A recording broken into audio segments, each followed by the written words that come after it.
আলহামদুলিল্লাহ। সম্মানিত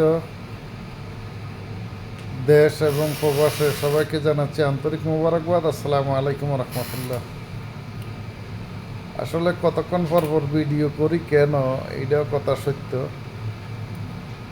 ভিডিও করি এই জন্য যে কতগুলা ঘটনা, যেমন বাংলাদেশের ইতিহাসে সবচেয়ে যে নেতার বিপ্লবী এবং সম্রাট এবং যুদ্ধ, তার টেকনিক্যাল প্র্যাকটিক্যাল বুদ্ধি সব মাত্রাকে কাজে লাগাইছে একমাত্র মাওলানা ভাসানী, সরোয়ার আর শেরে বাংলা হুজুরুল হক। এই তিন নেতায় সবচেয়ে বড় ভূমিকা রাখছে পাক ভারতের, বাংলাদেশের, পাকিস্তানের।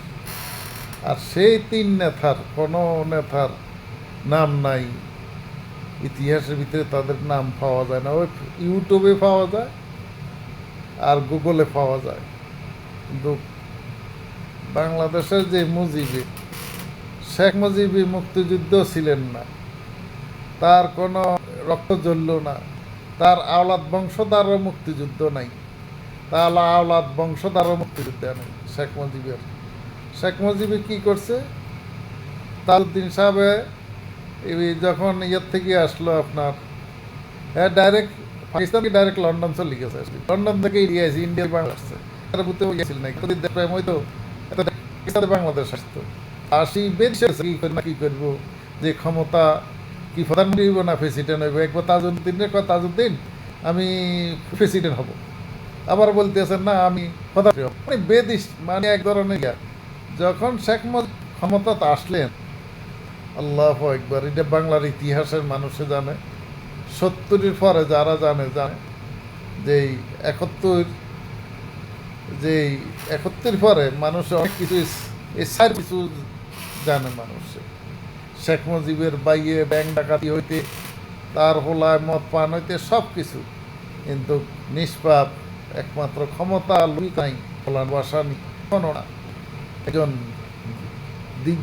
মানে তার সত্তা, তার সব কিছু বাংলাদেশকে একটি দিগন্ত, বাংলাদেশের কথা বলছে। তো এই জন্য আমি বলি আপনারা তার ইতিহাস শুনিয়েন, কেননা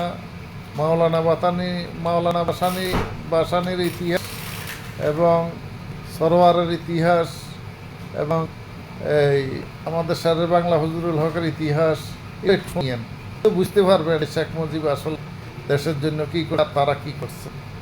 সত্য কখনো গোপন থাকে না, সত্য একদিন প্রকাশ হয়। উনি হাসিনা যে তার জীবনে যে ভুল, সেটার শাস্তি সেই নিজে পেয়েছে, আর ভবিষ্যতে পারবে কিনা আমার মনে হয় না যে বাংলাদেশে কখনো আওয়ামী লীগ ঘুরে দাঁড়াইতে পারবে। বারবার দাঁড়ানো এটা হলো অন্য ব্যাপার। এবারে যে আমার ছাত্রদের যেভাবে পঙ্গু করছে, সে কোনো আসতে পারে না, আমার মনে হয় না, আমার হৃদয় ডাকে না। ওরা আপনাদের মনের ইচ্ছে এটাই, আপনারা কি বলেন। প্রায় সময় তো অনেক কথা, অনেক কিছু বলি, কিছু ইতিহাস পড়েন, শেখ মুজিবের ইতিহাস বাদই অন্য ইতিহাস পড়েন। সবাই ভালো থাকুন, সুস্থ থাকুন। আর মাওলানা ভাসানী যে কথাটা বলছে, বিভিন্ন স্বাধীনতা পূর্ণতা লাভের কি সেটা শোনেন। সবাই ভালো থাকুন। আসসালামু আলাইকুম রহমতুল্লাহ।